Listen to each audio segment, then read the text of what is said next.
Les invito a que abran sus Biblias en Efesios capítulo 4. Efesios capítulo 4.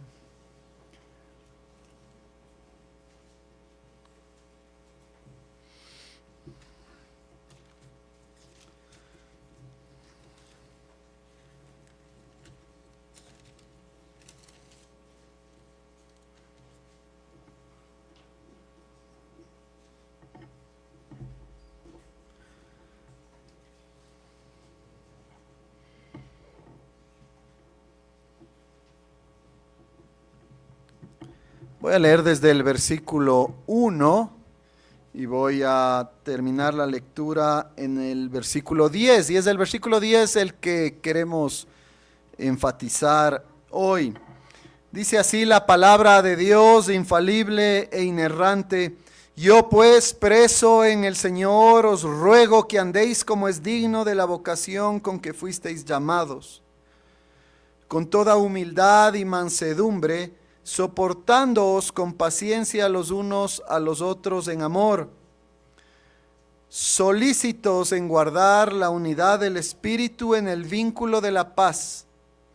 Un cuerpo, un espíritu, como fuisteis también llamados en una misma esperanza de vuestra vocación. Un Señor, una fe, un bautismo, un Dios y Padre de todos, el cual es sobre todos y por todos y en todos. Pero a cada uno de nosotros fue dada la gracia conforme a la medida del don de Cristo, por lo cual dice: subiendo a lo alto, llevó cautiva la cautividad y dio dones a los hombres. Y eso de que subió, ¿qué es? Sino que también había descendido primero a las partes más bajas de la tierra. El que descendió es el mismo que también subió por encima de todos los cielos para llenarlo todo. Amén. Hermanos, vamos a hacer la lectura también de nuestro catecismo, del catecismo de Heidelberg.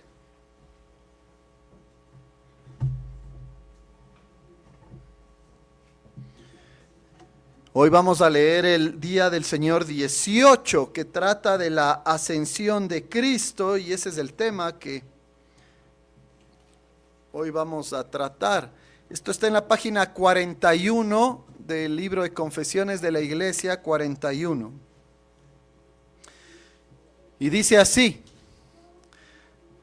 domingo 18, pregunta 46. ¿Qué entiendes por subió a los cielos?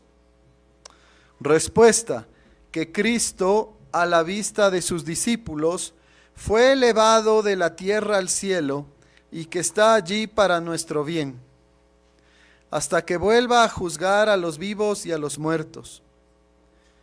Luego, ¿no está Cristo con nosotros hasta el fin del mundo como lo ha prometido? Cristo es verdadero Dios y verdadero hombre en cuanto a la naturaleza humana. Cristo es verdadero Dios y verdadero hombre. En cuanto a la naturaleza humana, ahora ya no está en la tierra, pero en cuanto a su deidad, majestad, gracia y espíritu, en ningún momento está ausente de nosotros. Pregunta 48. Pero si la naturaleza humana no está en todas partes, ¿dónde está la divina? Disculpen, voy a leer otra vez. 48. Pero si la naturaleza humana no está en todas partes donde está la divina, ¿no se separan con esto las dos naturalezas de Cristo? Respuesta: de ninguna manera, porque dado que la divinidad es incomprensible y está presente en todo lugar, resulta necesariamente que en efecto está fuera de la naturaleza humana que ha tomado. Pero con todo y con eso está en ella y queda unida a ella personalmente. 49. ¿Qué beneficios nos da la ascensión de Cristo al cielo? Primero, Él es nuestro intercesor en el cielo delante del Padre. Segundo, que tenemos nuestra carne en el cielo para que por ello, como una garantía, estemos seguros de que Él, siendo nuestra cabeza, nos atraerá así como miembros suyos. Tercero, que desde allí nos envía su Espíritu como prenda recíproca, por cuya virtud buscamos, no las cosas de la tierra, sino las de arriba, donde está Cristo sentado a la diestra de Dios. Oremos, hermanos. Señor Dios Todopoderoso, Dios bueno, Dios justo y santo, te queremos pedir que nos ayudes, Señor, a recordar estas cosas, a recordar los grandes beneficios del Evangelio, a recordar, Señor, lo que significa la ascensión de Cristo, a que esto sea realmente una verdad que afecte nuestra vida, que experimentemos a Dios a través de su palabra. Amado Dios, Padre, ayúdanos a comprender entonces estas doctrinas y ayúdanos a aplicarlas a nuestra vida para que en consecuencia, Señor, caminemos de una manera que te agrade en primer lugar a ti. En el nombre de Jesús te lo pedimos. Amén. Queridos hermanos, entonces continuamos estudiando estos aspectos importantísimos del Evangelio. Esto es realmente básico. Si nosotros no entendemos estos temas y estas cosas, pues finalmente no entendemos el Evangelio. El apóstol Pablo, ¿no es cierto?, hace un resumen en Primera de Corintios 15, cuando a él le preguntan, bueno, ¿y cuál es no le preguntan, él dice en realidad, ¿cuál es el Evangelio? ¿No? Y él dice, bueno, en resumen, el Evangelio es la obra de Cristo, y habla de varias de los aspectos de la obra de Cristo. Esa obra de Cristo incluye varios temas: su encarnación, su sufrimiento, su muerte en la cruz, su sepultura, su resurrección, su ascensión a los cielos, que es de lo que vamos a hablar ahora, su gobierno desde el cielo y su obra a través del Espíritu Santo, que es enviado por Él, porque es el Padre y el Hijo que envían al Espíritu Santo. Ese Espíritu Santo que aplica todos los méritos de Cristo a los cristianos. ¿Y por qué es importante que nosotros entendamos estas cosas? Porque lo que la Biblia nos enseña es que nosotros somos salvos por fe. ¿Pero fe en qué? Fe en Cristo, fe en su obra. ¿Y cuál es su obra? Precisamente la que acabo de describir. Usted y yo lo que necesitamos es confiar en estas buenas noticias, que el Hijo de Dios se encarnó por mí, que el Hijo de Dios sufrió por mí, que el Hijo de Dios murió por mí, que el Hijo de Dios resucitó por mí, el Hijo de Dios ascendió a los cielos por mí, el Hijo de Dios gobierna desde el cielo por mí y envió el Espíritu Santo por mí, para mí. La gracia de Dios está ahí, gloriosamente reflejada para nosotros. Porque Cristo hace todas estas cosas por todos nosotros que no merecemos su gracia, que no merecemos su favor, que no merecemos ser salvados. Y son estas buenas noticias, este Cristo y su obra la que nos salva. En esto es en lo que necesitamos creer. Hay un gran error cuando nosotros pensamos que lo que primero necesitamos es cambiar de conducta.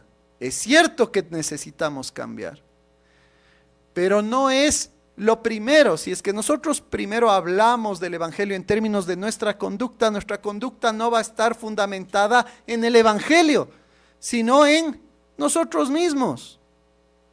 Si queremos vidas santas, queremos vidas piadosas, queremos mucho fruto para el Señor lo requiere, pero es un resultado de creer en el Evangelio. Y si no entendemos el Evangelio, entonces nuestro fruto no es agradable a Dios, aunque pensemos que va a ser agradable a Dios.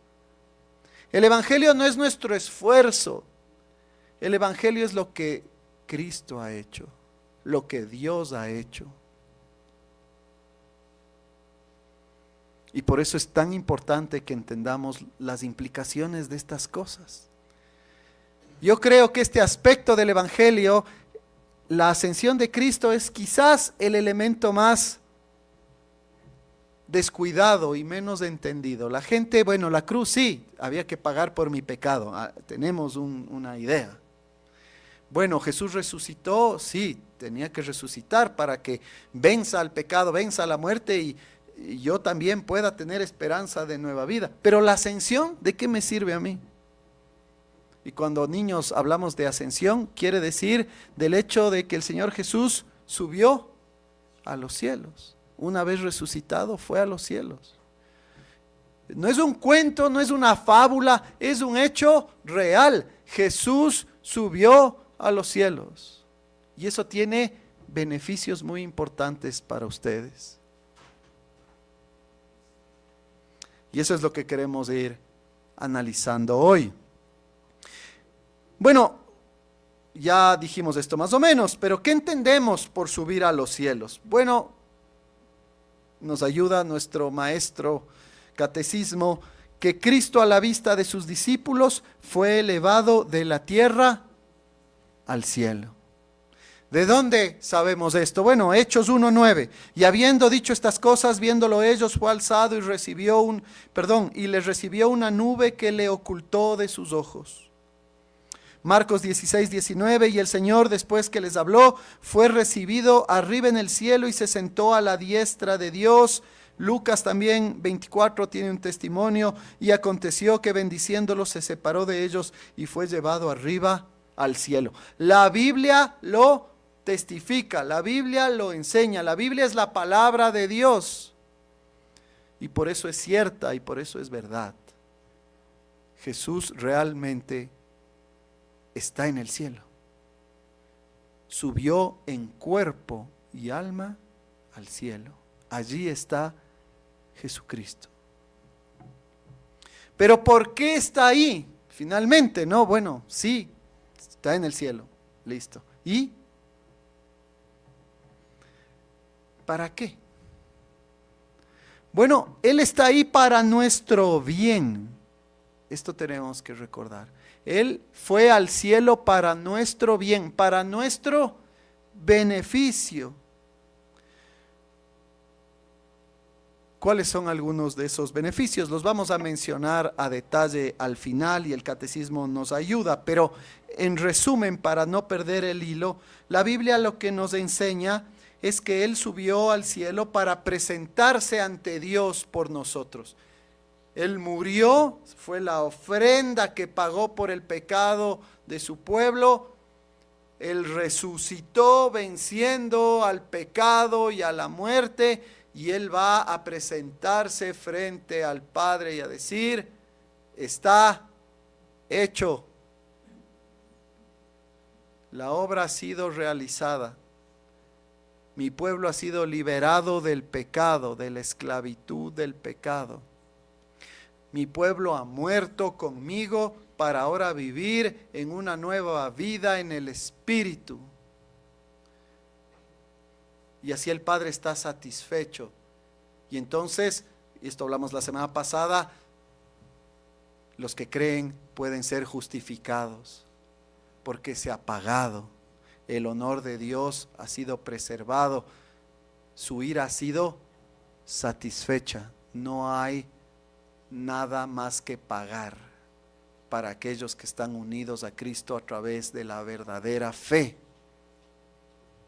Para nuestro beneficio. Y entonces qué bonito es oír esto, porque entonces yo que soy un cristiano, pero que he venido hoy cansado, confundido quizás, atribulado, con dificultades, con enfermedades, con preocupaciones, sé que mi gran consuelo pues no es simplemente resolver esos temas, sino que el problema más grave que yo tengo ha sido ya pagado. Dios me ama. Estoy unido a Cristo, Dios me ama, aunque esté pasando por el problema más complicado de la vida, Dios me ama y Él me está cuidando en este preciso momento y Él me va a ayudar a perseverar en este momento de dificultad.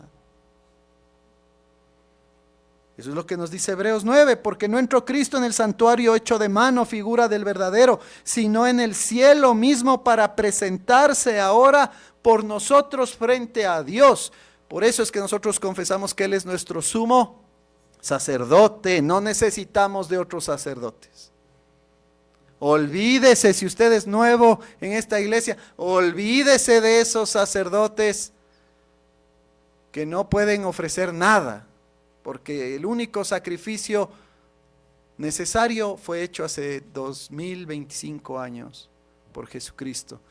No necesitamos de otro sacerdote. Tenemos ya nuestro sumo sacerdote Jesucristo. El que traspasó los cielos. El Hijo de Dios.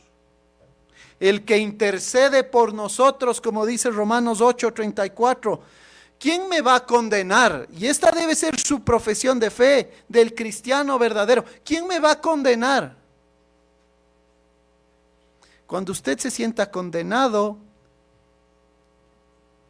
y no haya buena razón para ello, porque si usted está en pecado, pues tiene que confesarlo y arrepentirse pronto. Pero si simplemente usted se siente condenado, usted lo que tiene que decir es esto, que el apóstol Pablo dijo: ¿quién es el que condenará? Si Cristo ya murió por mí, más aún, el que también resucitó por mí, es la implicación, el que además está a la diestra de Dios, el que intercede por mí.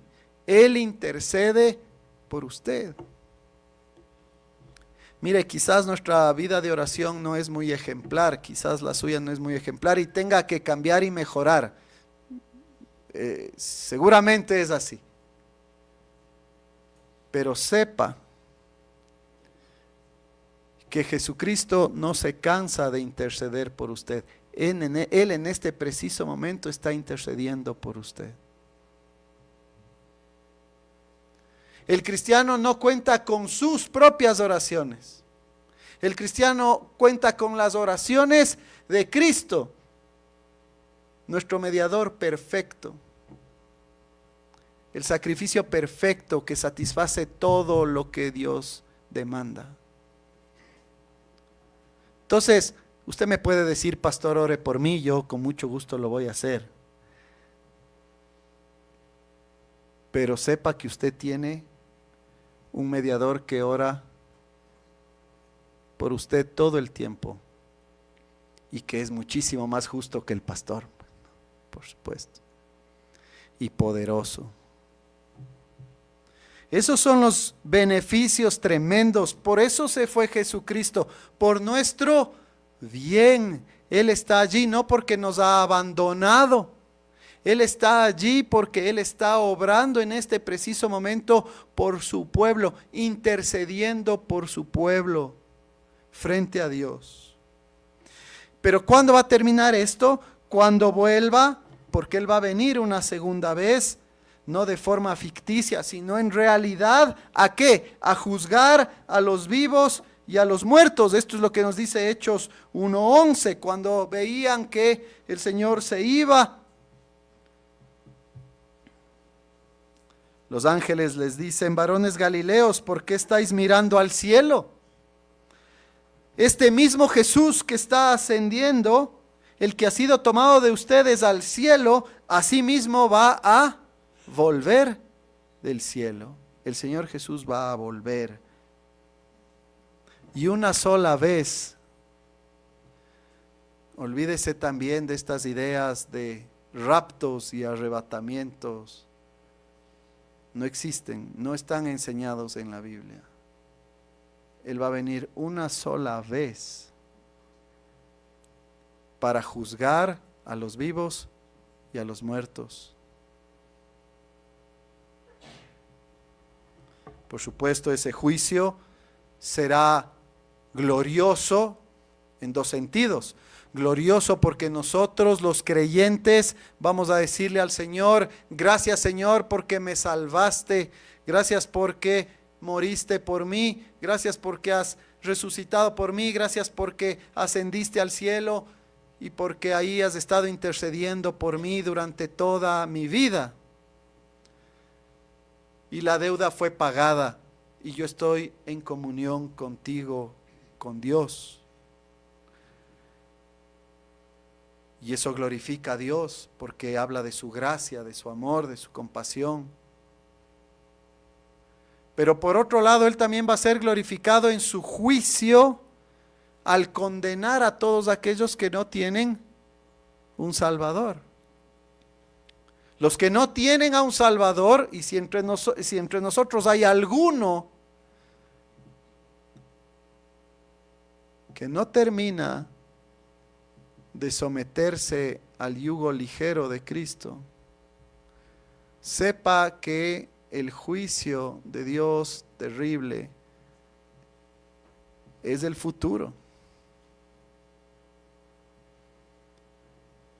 Porque todo aquel que no tiene un Salvador, no tiene un intercesor, la ira de Dios sigue sobre él y esa ira va a ser desplegada con toda su potencia. Y esa persona va a experimentar el fuego eterno para siempre. Bueno, eterno para siempre, por supuesto.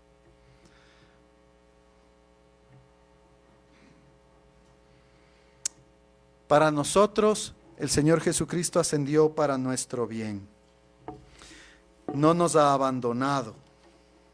Ahora, alguien podría decir, pero yo leí Mateo 28 alguna vez y ahí decía que Jesús iba a estar con nosotros siempre hasta el fin del mundo y Él se fue. Me ha dejado solo, me ha dejado abandonado. Bueno, ahí tenemos que entender qué es lo que el Señor Jesús quiso decir. Esa promesa sigue siendo totalmente cierta, pero no lo experimentamos como nosotros pensamos. ¿Por qué? Porque el cuerpo de Cristo está ¿dónde? Está en el cielo, ese cuerpo, porque Él fue resucitado y en ese cuerpo glorificado suyo, Él está ahí en cuerpo, como hombre. Porque Él, recuerden siempre, es una persona con dos naturalezas, una naturaleza humana y una naturaleza divina. Su cuerpo está en el cielo. Pero su potencia divina, su naturaleza divina no puede ser contenida por un cuerpo. Al mismo tiempo, la deidad está en todo lugar porque es Dios. Entonces, en virtud de su naturaleza humana, su cuerpo está en el cielo. Pero en virtud de su divinidad, Él está en todas partes. Y a través de su Santo Espíritu en particular, habita en cada creyente, en su iglesia. Y en ese sentido Él está con nosotros. Él no le ha abandonado. Él está con usted. En este preciso momento Él está con usted. En esos momentos que nuestras mentes a veces que se dejan engañar, en esos momentos cuando nuestros afectos también se dejan engañar, nosotros pensamos que estamos solos. No estoy solo, nadie me ayuda. ¿Por qué Dios no me ayuda? Dios no solo que le está ayudando en ese momento, aunque usted no lo entienda, sino que Dios está con usted. El Espíritu Santo, que es Dios, la tercera persona de la Trinidad, está con usted. Y eso debe llenarle el pensamiento y eso debe llenar sus afectos. Dios está conmigo en este momento en el que yo me siento tan vulnerable o me siento tan tentado. Dios está conmigo. Y Él me ayuda. Y Él me guarda. Y Él me cuida.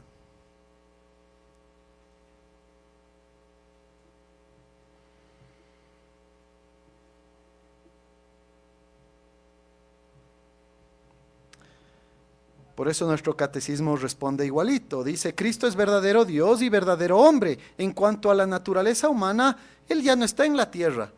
Él está arriba, en los cielos. Pero en cuanto a su deidad, a su divinidad, majestad, gracia y espíritu, en ningún momento está ausente de nosotros. Que jamás salga de nuestras lenguas, de nuestras bocas, esta idea falsa. Dios me ha abandonado. Dios no abandona a su pueblo jamás. Que usted sienta eso y que usted piense eso es otra cosa. Pero el hecho objetivo es que Dios está con nosotros, Cristo está con nosotros en su espíritu siempre, absolutamente siempre. Él cumple con su palabra. Y como Él dijo, y este versículo que le cité, 28:20, después de enseñar que guarden todas las cosas que Él ha mandado, dijo, he aquí, yo estoy con vosotros todos los días hasta el fin del mundo. Y así es, y así va a ser. Ese es nuestro gran consuelo.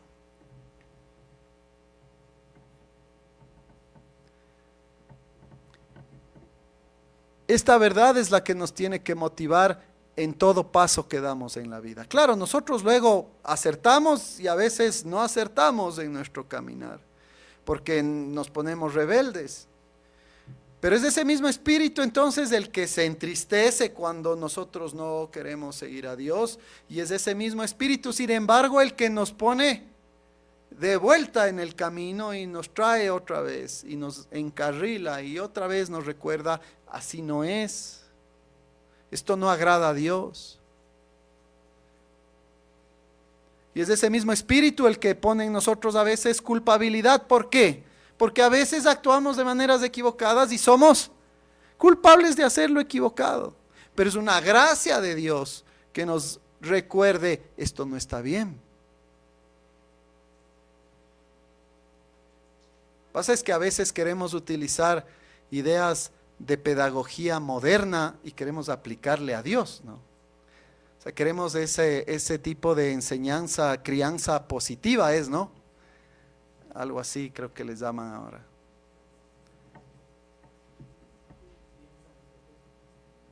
Crianza respetuosa. Señor, respétame, ¿no? Haz lo que yo quiero. ¿Se dan cuenta de lo absurdo? Es absurdo a nivel espiritual y también es absurdo, a propósito, entre paréntesis, entre nosotros. Por supuesto que tenemos que respetarnos. El problema es que se usan esos eslogans para decir que no debe haber autoridad y que los padres no deben ejercer autoridad sobre los hijos. Y ese es el acto más cruel que un padre puede cometer contra sus hijos. El no corregir algo que le va a llevar a la muerte finalmente.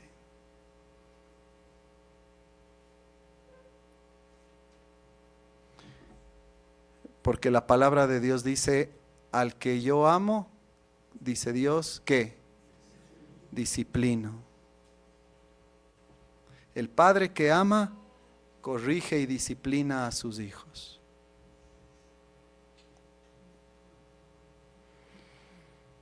Pues cuidado con querer imponerle a Dios la crianza respetuosa. Es un favor de Dios que Él nos corrija cuando eso es necesario.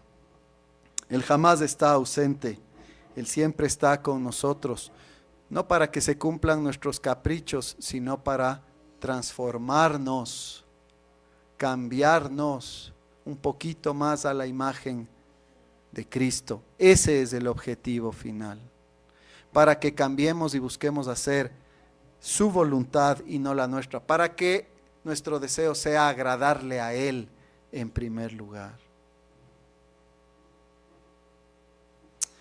Después la pregunta 48 de nuestro catecismo es polémica en el sentido de que fue escrita para responder a algo.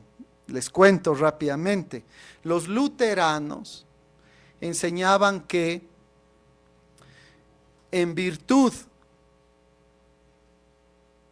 de la unión hipostática, es decir, de la unión de la naturaleza divina y de la naturaleza humana en Jesucristo, no suena muy complicado, hipostática, es esto, es simplemente la unión de las dos naturalezas en la persona de Cristo. Entonces, decían ellos, el cuerpo de Cristo también físicamente está en todas partes. Nosotros decimos, no, pare ahí, hermano luterano, hasta ahí. El cuerpo de Cristo está en el cielo. No, en virtud de su divinidad, de su espíritu, está en todo lado y está en mí, porque yo soy hijo de Dios. Pero su cuerpo está en el cielo. Ellos dicen, no. El cuerpo, en virtud de esa unión, entonces está en todo lugar. Y por lo tanto, incluso en el pan cuando hay la cena del Señor. Es el cuerpo de Cristo. Y por eso, bueno, Martín Lutero cuando vivió, y a él le reconocemos un montón de cosas, sobre todo el redescubrir esta gran doctrina de la justificación a través de la fe solamente, ¿no? Pero también en esto sí se equivocó, en esta cuestión de la cena. Porque lo que tenemos aquí es que pan, y ahí que tenemos vino. En ningún momento ese pan deja de ser pan, y ese vino en ningún momento deja de ser vino. En el peor de los errores, la Iglesia Católica Romana dice que sí, y usted dice, pero estoy viendo pan. Milagro, dicen ellos. Punto, milagro, es el cuerpo de Cristo. Nosotros decimos, no, Señor, no, pan y vino. Los luteranos creen en lo que se llama la consubstanciación. Dicen, no, pero ahí está, ahí está. Sí es pan, pero ahí está el cuerpo, porque sí se puede, porque en virtud de la naturaleza divina el cuerpo está también en todos lados y entonces está en el pan. Y nosotros decimos, no, ninguna de las dos está bien. Eso es pan y eso es vino. Otra cosa es que nosotros, por la fe y en el poder del Espíritu, somos como elevados al cielo para ser alimentados del cuerpo de nuestro Señor. Pero eso sigue siendo pan y vino. Y esa es la doctrina correcta que la Biblia enseña. Por eso está esa pregunta 48, ¿no? Por eso pregunta eso, pero si la naturaleza humana no está en todas partes donde está la divina, ¿no se separa entonces con esto las dos naturalezas de Cristo? ¿No? Nos estaban acusando de nestorianos, para los que les gusta estudiar la historia de la teología.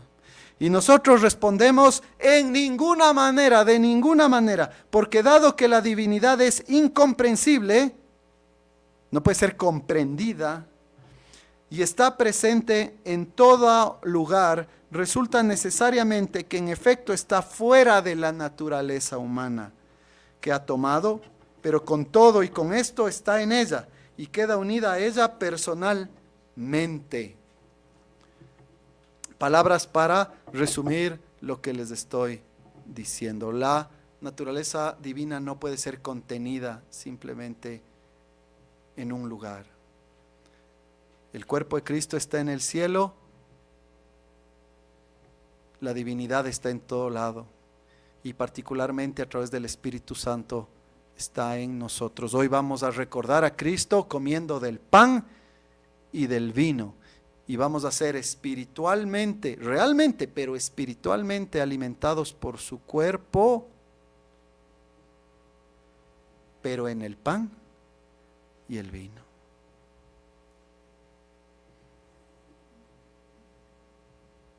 Y una vez entonces aclarado o aclarada la doctrina correcta, hablemos más particularmente de los beneficios. En primer lugar, ¿cuál es el primer beneficio que nos da la ascensión de Cristo al cielo? Niños, atentos, muy atentos, los oídos pero bien abiertos. ¿De qué sirve que Jesús se fue al cielo? En primer lugar, porque Él es mi abogado en el cielo ante el Padre.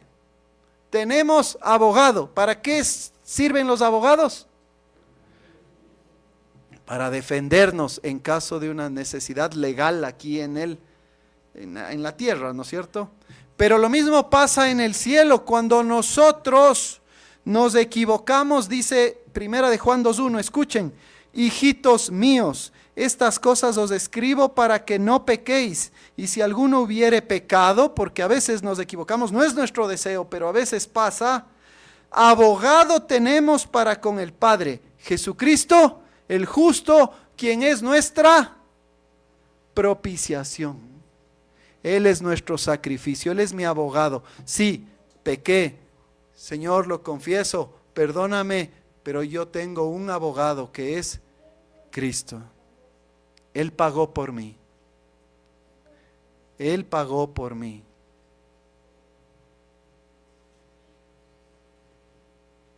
Y por eso es que cada creyente tiene que tener esto pues muy claro en su mente. Nosotros necesitamos de un abogado y tenemos un abogado, Cristo. No para que tengamos una vida de pecado, ¿no es cierto? No es para la alcahuetería. Es para las veces en las que tristemente caemos en aquello que no deberíamos y que nos duele porque estaríamos desagradando a Dios. Primer beneficio, tengo un abogado. Segundo beneficio, niños, segundo beneficio, atentos. Tenemos nuestra carne en el cielo como una segura garantía que Cristo como cabeza nos llevará consigo mismo al cielo como miembros suyos. En otras palabras más sencillas, nosotros como creyentes estamos unidos a Cristo. Y por eso Pablo dice que debido a esa unión, nosotros incluso podemos decir que estamos con Él en el cielo. Estamos sentados con Él en el cielo. Y si Él está en el cielo y yo estoy unido a Él también, quiere decir entonces que va a venir un momento en el cual ya de forma literal voy a estar también en el cielo con Él.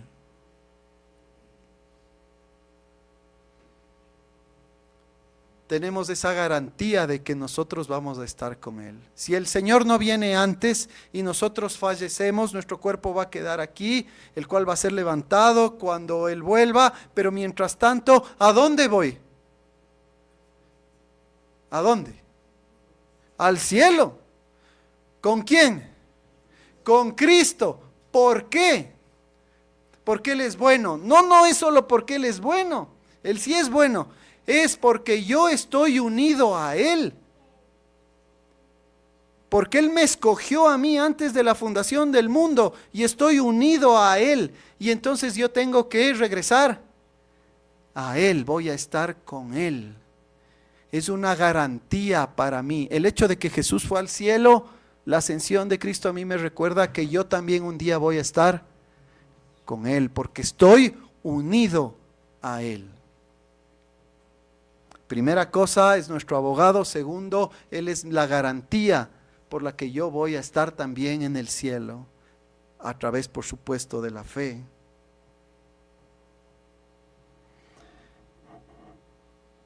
Usted dice, ¿y dónde dice entonces que yo estoy sentado con Él también? Efesios 2:6, porque ya sé cómo son. No, es una broma. Efesios 2:6. Y juntamente con Él nos resucitó y asimismo nos hizo sentar en los lugares celestiales con Cristo Jesús. Él está allí preparando muchas moradas. Eso nos dijo en Juan 14 también. En la casa de mi Padre hay muchas moradas. Si así no fuera, yo os lo hubiera dicho. Yo voy a preparar lugar para vosotros. Tenemos la garantía de que vamos a estar con Él, porque Él está allí. Tercero, Él nos envía su Espíritu como las arras, como también puede ser dicho la garantía, por cuyo poder buscamos las cosas de arriba, donde está Cristo sentado a la diestra del Padre, y no las cosas de la tierra. En otras palabras, el Señor Jesús tuvo que ascender necesariamente, porque solamente después de su ascensión, Él pudo hacer ¿qué? Enviar el Espíritu Santo con el poder que fue enviado en el día de Pentecostés, para que ese Espíritu entonces habite ahora en gran potencia en su iglesia, y para que entonces nosotros ahora podamos vivir en ese poder, para que nosotros podamos hacer lo que a Él le agrada, o como hemos leído aquí, para que nosotros ya no tengamos que poner nuestros ojos solamente en lo que pasa aquí en la tierra, sino que nuestros ojos estén puestos en las cosas de arriba, como dice Colosenses 3:1. Si pues habéis resucitado con Cristo, buscad las cosas de arriba, donde está Cristo sentado a la diestra de Dios.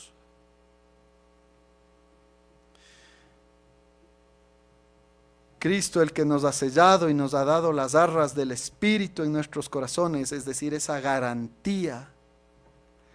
Lo mismo dice en 2 Corintios 5:5, más el que nos hizo para esto mismo, para esto mismo es Dios quien nos ha dado las arras del Espíritu. Y es el que envió el Espíritu Santo, que fue derramado, como dice Hechos 2:33, y el Señor Jesucristo nos anticipó también en Juan 14:16, yo rogaré al Padre y les va a dar otro consolador para que esté con ustedes siempre. Y en Juan 16:7, les conviene que esto suceda. ¿Para qué? Para que el consolador venga. Y es ese consolador, como leímos en Efesios 4 al inicio de esta prédica,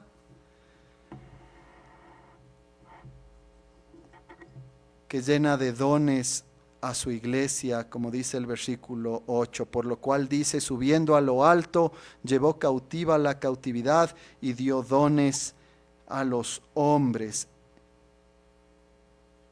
El Hijo de Dios que descendió, luego asciende, después de haberse encarnado, después de haber muerto, de haber resucitado, va allá al cielo. ¿Para qué? Para constituir una serie de oficiales dentro de la iglesia, a fin de perfeccionar a los santos para la obra del ministerio, para la edificación del cuerpo de Cristo. La ascensión entonces me recuerda a mí que yo no he sido salvado para vivir para mí, que yo he sido salvado para servir en primer lugar a Dios, para que ponga mis dones, los dones que Dios me ha dado, en servicio del reino de los cielos aquí.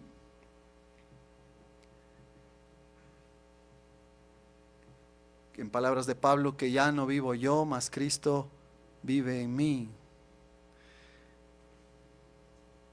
Que fui salvado no para agradarme a mí mismo, sino para agradar a aquel que murió por mí. Que ya no me pertenezco a mí, mi gran consuelo no es pertenecerme a mí mismo, sino a mi fiel Salvador Jesucristo. Y el deseo de mi corazón más grande es el avance del reino de los cielos. ¿Eso es lo que usted siente? ¿Ese es el principal deseo de su corazón?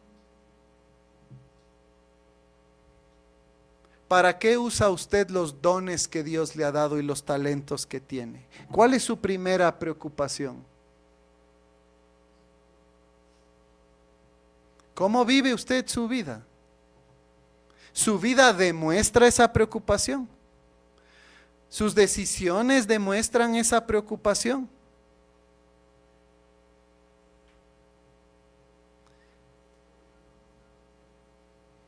Bueno, la ascensión entonces nos confronta y nos dice: cristiano, ponte en orden.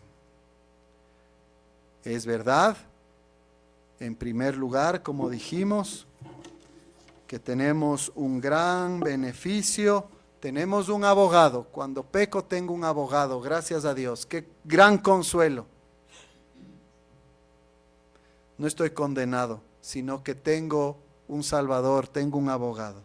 Segundo, tengo la garantía que en unión con Cristo estoy en el cielo, voy a ese lugar, allá vivo. Amén, gran consuelo. Pero en tercer lugar, y necesariamente, si todo eso es cierto, tenemos que recordar que esa ascensión nos reta y nos confronta y nos dice que Él ascendió para enviar al Consolador, al Espíritu Santo, para darnos dones y para que nosotros los usemos para el avance del reino de los cielos. Si nosotros no estamos preocupados por las cosas de Dios y el avance del reino de los cielos, entonces estamos quedándonos cortos, porque a todo el mundo le gusta tener abogado gratis. A todo el mundo le gusta la idea de ir al cielo, pero no a todos les gusta la idea de pertenecer a Cristo, ya no a uno mismo, y poner en servicio todo lo que somos a Él y a su reino. Ese es el gran reto que tenemos y el Espíritu Santo nos motiva a ello. Y hoy tenemos la gran oportunidad de ser también alimentados en nuestra fe y en nuestro llamado a través de la cena del Señor. Venga con fe, venga con amor, con agradecimiento, poniendo entonces todo lo que usted es a los pies del Señor Jesucristo. Amén. Oremos. Señor, te damos gracias por tu palabra. Te damos gracias, Señor, por recordarnos la ascensión de nuestro Señor al cielo. Gracias por tantos beneficios, bendito Dios. Gracias por esa maravillosa realidad de que tenemos un abogado lleno de gracia, de que tenemos una promesa de estar con Él en el futuro, en el cielo, unidos a Él a través de la fe.